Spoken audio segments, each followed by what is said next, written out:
Hi everyone, my name is Masanori Misono, and this is a lecture video for the practical course, Advanced System Programming, Hypervisor Task.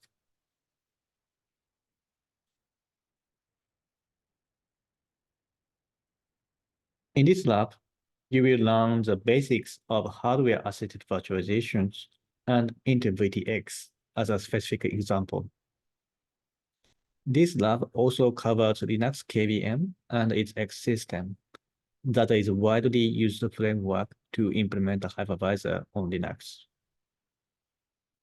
The lab exercise includes implementing KVM-based hypervisors to run Linux as a VM. In this lab, we don't cover OS-based virtualization, namely containers. Also, non-hardware virtualization techniques, such as binary translation, is out of scope. This lab targets Linux x86-64 environment. So first, I will briefly explain about virtualization. Virtualization introduces a new abstraction layer between the operating systems and the hardware. Today, many systems use the virtualization technology, and one of the typical examples is cloud services. Here, the hypervisor, or also known as virtual machine monitor, VMM in short, manages and runs several virtual machines on the same single machine. Each virtual machine has their own virtualized resources and run OS and application within it. There are several ways to realize virtualizations. And nowadays, most CPUs have a hardware-assisted virtualization features, such as adv-sys-prog, and these are widely used. Hardware-assisted virtualization technology introduces a new CPU mode for virtualization. In this mode, a code runs in its own address space, isolated from the host. We use the term guest to refer to the code that is done in the virtualization mode. The host traps several predefined events in the guest, such as IO instructions, and handles it accordingly. For memory access, the host needs to map the guest physical address into the host physical address space. For example, in this figure, this green guest physical memory region is mapped to this host memory address region. Nested paging is hardware features to support this memory management. Nested paging manages address translation from the guest physical address to the host physical address. So with nested paging enabled, the guest memory access involves two-level address translation. The first one is translation from the guest virtual address to the guest physical address using guest page tables. And the second is the translation from the guest physical address to the host physical address using the nested page table. This address translation happens transparently when the guest accesses memory. So now let's look at a specific example of hardware-assisted virtualization feature. Here, I have introduced the adv-sys-prog. adv-sys-prog is Intel's hardware-assisted virtualization feature. So first, adv-sys-prog introduces two operation modes. One is VMX root mode, and the other is VMX non-root mode. The host executes in the VMX root mode, whereas the guest executes in the VMX non-root mode. To execute a guest, first the host configures the data structure called VM control states, or VMCS. This VMCS contains several informations, including the guest state, which includes the guest registers that will be loaded when executing the guest, and the host state, which will be destroyed when the guest exits. vMCS also defines several configurations, such as what events to trap.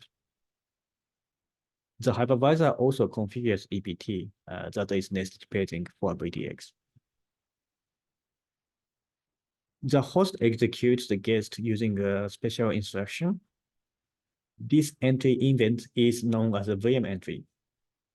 And upon VM entry, the CPU loads the guest state from the vMCS and executes the guest. When an event to be trapped occurs, then the CPU restores the host state, and then host handles event accordingly. This event is known as VM exit. So next, we'll learn about Linux KVM. So Linux KVM, or kernel-based virtual machine, is a framework to implement hypervisors using hardware-assisted virtualization features in Linux. The basic idea of KVM is utilizing existing Linux mechanisms as much as possible, such as scheduling and memory management. The KVM provides generic API to user space to make hardware-assisted virtualization features available to user space applications. One thing note is that KVM alone does not work as a standalone hypervisor. The user space application utilizes the KVM API to implement the hypervisor. There are several KVM-based hypervisors. The notable one is a QM KVM, and Firecracker, CrossVM, and Cloud Hypervisors are the example of hypervisors that use KVM. As a supplementary note, QM can also work without KVM as a full system emulator. So here, I explicitly use QM KVM to indicate QM with KVM. Here is an excerpt of KVM API. KVM provides many APIs. For example, KVM creates vCPU, creates the vCPU structures, and the KVM set regs and set user memory regions configures the guest states. With this kind of API, application manages the guest. Internally, KVM configures vMCS and EPT. So here's an overview of how QM KVM works. So first, QM runs in the user space, link C, whereas the KVM runs in Linux, link Z. First, QM configures vCPU using KVM API. Each vCPU has its vMCS. And then use KVM run API to ask KVM to execute the vCPU. Internally, KVM configures vMCS and then performs VM entries to execute the guest. The guest executes in the VMX non-root mode. And when VM exit happens, then the host resumes execution in the KVM. This is because that is a host state that the KVM configures. And in some cases, the KVM handles events internally and resumes the guest execution. Otherwise, KVM returns to the QM user space and lets the KVM handles the event. In the QM, each vCPU has event loop.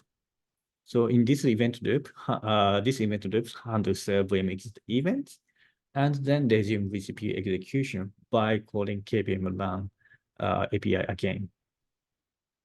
So from the host Linux point of view, vCPU set is just a normal set.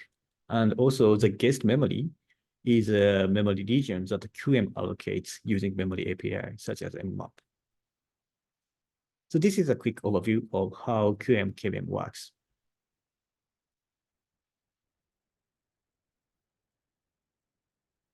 So this is the end of this video. So in summary, we learned an overview of hardware-assisted virtualizations and the basic of the InterVTX.